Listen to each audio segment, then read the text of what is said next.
Tonight, justice for a little girl killed while her father led deputies on a 45-minute chase all across Harris County. DeAndre Flanigan was convicted of capital murder today after family members say he strangled his daughter while on Facetime with her mother and grandfather during a jealous rage. We saw the killer's rage on full display this afternoon outside of the courtroom in the hallway.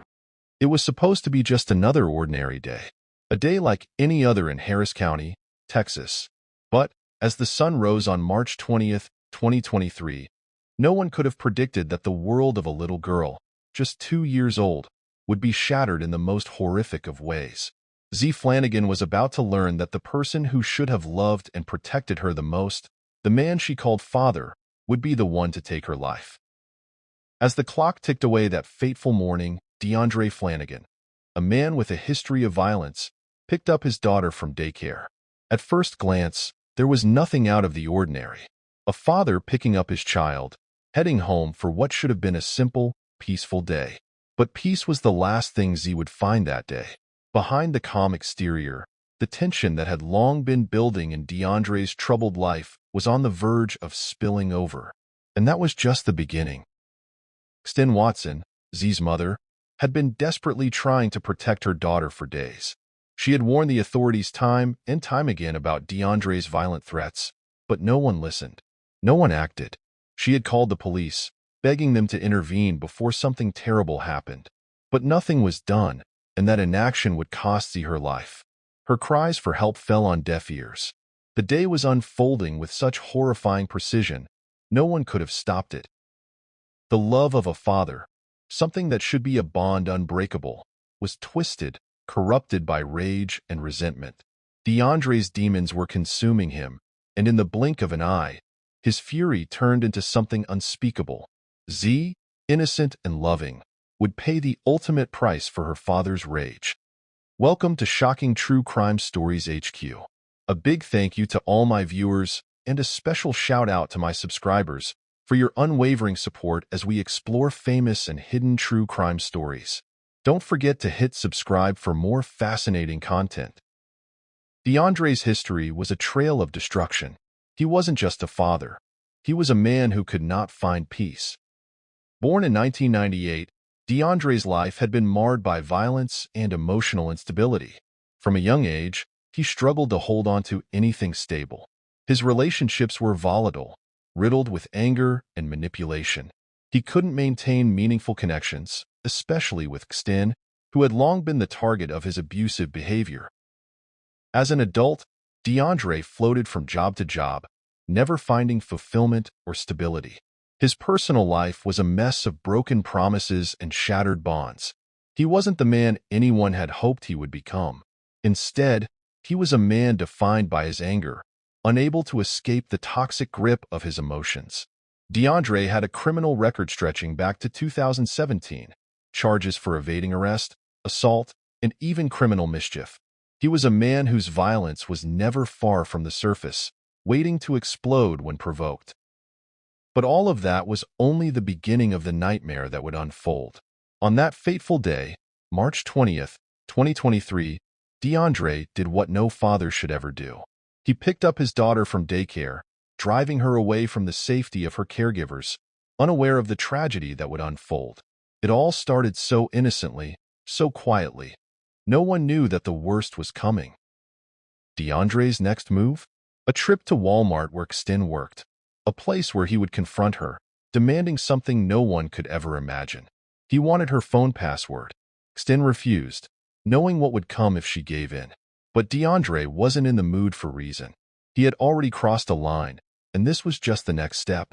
His anger, bubbling beneath the surface, exploded as he struck Kristen in the face, multiple times. In front of other people, in front of his daughter. And then, in the chaos of it all, DeAndre fled the scene, taking Zea with him, dragging her into a car and starting a high-speed chase across Harris County. For 45 minutes, he recklessly sped through traffic, endangering himself, his daughter, and everyone else around him. Zea, unrestrained in the car, tossed around as her father drove at breakneck speeds. It was a scene of terror that no child should ever experience. As DeAndre sped away, there was a chilling realization. Kristen and Curtis Watson, Zea's grandfather, would become witnesses to the horror that was unfolding. DeAndre FaceTimed them, forcing them to watch as he assaulted Zea. The sound of her cries echoed through the phone, and their pleas for him to stop were ignored. A father was hurting his own child, and no one could stop it. In that moment, Sten was living a nightmare that no parent should ever have to face. The screams, the desperation, the helplessness, it all played out in real time, on a screen that should have been a lifeline. Instead, it became the scene of unspeakable horror. And as this nightmare unfolded, there was no escaping the agony of knowing that no one would come to help in time. The law enforcement response was delayed, despite the urgency of the situation. The community, the family, and everyone who heard this story later would ask, why did it take so long to intervene? Why were they left to suffer? Zea's fate was sealed that day. A life full of potential and promise was snatched away, all because of a man who had long been consumed by anger, a man who never received the help he so desperately needed. What started as an ordinary day became the worst possible outcome. A father, filled with rage, took everything from his daughter in a senseless act of violence. And then, the unimaginable happened. DeAndre's grip on his daughter's life became more suffocating by the second. The FaceTime call stayed open, but the voice on the other end was no longer the voice of the man they once knew. It was the voice of a man consumed by something dark, something unrecognizable. He strangled Zea, the little girl who had trusted him, who had loved him without question. His justification, twisted and cruel, echoed through the phone as he told Sten, "This is what you made me do." Curtis Watson will never forget what he saw next. The lifeless body of his granddaughter, Zea, laying there on the screen, her small form no longer struggling, no longer fighting for air. A moment of unimaginable pain, a moment that would forever haunt him. The tears, the cries, the disbelief. Curtis could do nothing but watch as the light went out of Zea's eyes. Her life had been taken by the one person who should have been her protector. As the car careened down the road, law enforcement was in pursuit. But by the time they reached DeAndre's vehicle, it was too late. The police had surrounded the car, a tense standoff that lasted for 20 agonizing minutes. During that time, Sten and Curtis were stuck in a world of emotional devastation. They knew what had happened, even as the police delayed their intervention. The frustration was suffocating. Why was no one moving? Why was it taking so long? Could they have saved Zea if the police had acted faster? The questions haunted them as they waited for the inevitable, only to find that Zea was already gone.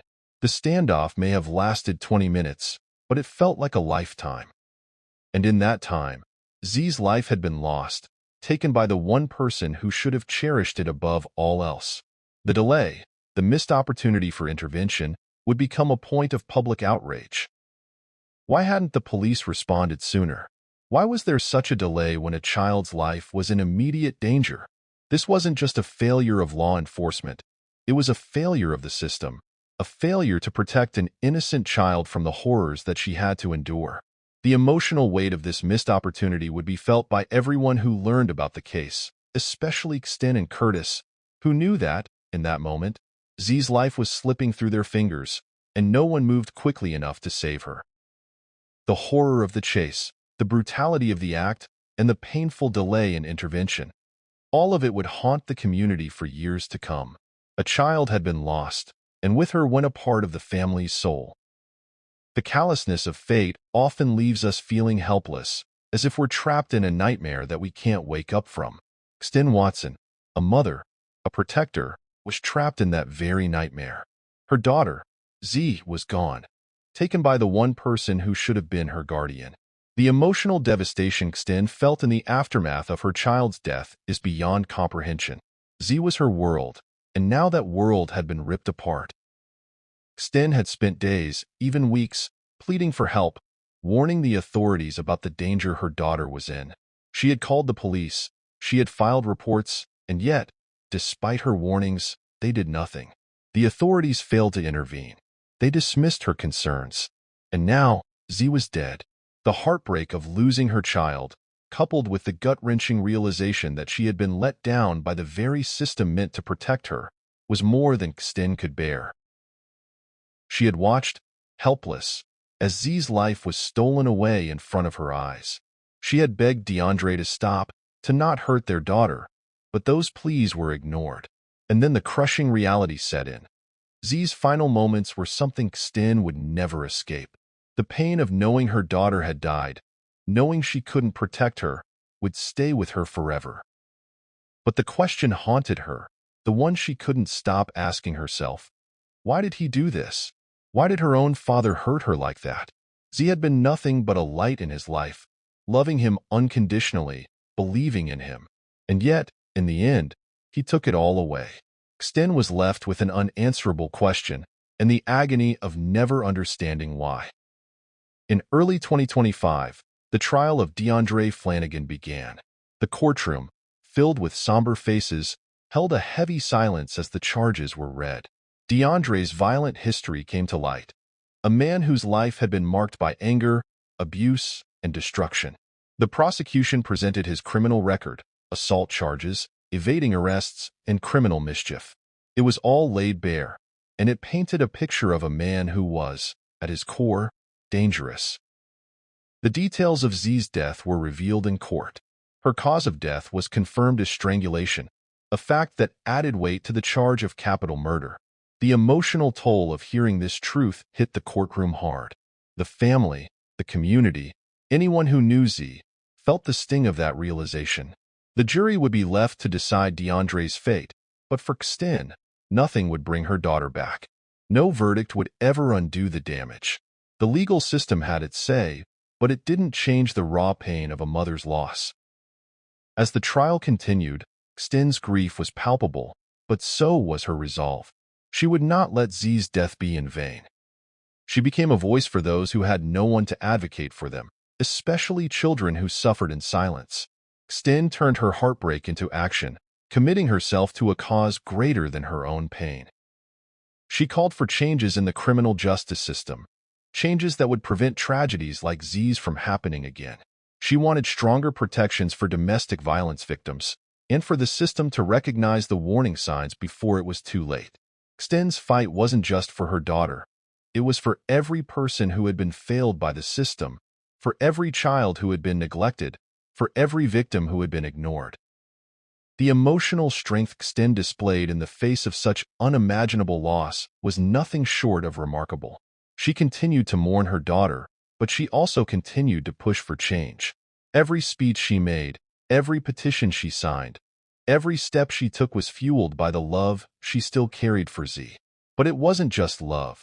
It was also a fierce determination to make sure that no other mother would ever feel the way she did. Her journey for justice was painful, but it was also necessary. It was the only way to honor Zea's memory, to ensure that her life meant something beyond the horror of how it ended. Sten knew that Zea's death had revealed a terrible truth, systemic failures that allowed a child to be harmed in ways that could have been prevented. These failures needed to be addressed, or more lives would be lost. As the world watched, Sten's voice grew louder. The outpouring of support from the community was powerful, but the real work had only just begun. The legacy of Zea Flanigan would be that of a child who deserved better, and through Sten's advocacy, her tragic death would fuel a movement for change that would protect others in the future. The loss of Zea was immeasurable, but Sten's fight for justice was her way of reclaiming her voice, of ensuring that her daughter's death wasn't in vain. She was a mother on a mission, one that would never stop until the system that failed her family was made to answer for its shortcomings. The echoes of Zea Flanigan's death will forever ripple through the lives of those who loved her. Her life, so full of promise, was stolen in the cruelest of ways, at the hands of the person who should have cherished her most. A mother's love, desperately trying to protect her child, shattered by a system that failed her, by a man who let his anger destroy everything in its path. The question remains, how many more lives will be taken before we truly hear the cries for help? This case, this tragedy, must not be forgotten. The pain, the heartbreak, and the horror that Sten Watson endured are not just her story. They are the story of countless victims whose voices are silenced every day. If we do nothing, more lives will be lost. This isn't just about Zea. It's about the countless others suffering in silence. It's about the families who feel powerless to protect their children from the violence lurking in their homes. We must demand better. We must demand more from those entrusted to protect us. The justice system must hold those who commit these atrocities accountable, and those who fail to act must face the consequences. We cannot allow this to be the new normal. Share this video. Raise awareness about domestic violence. Stand up for those who have no voice, for the children who cannot protect themselves. It's time for change. If you are moved by Zea's story, take a moment to reflect. Like, subscribe, and leave a comment about how we can all do better, how we can demand a safer world for our children, how we can make sure that no more lives are lost in vain. The system failed Zea. Let's make sure it never fails another child again.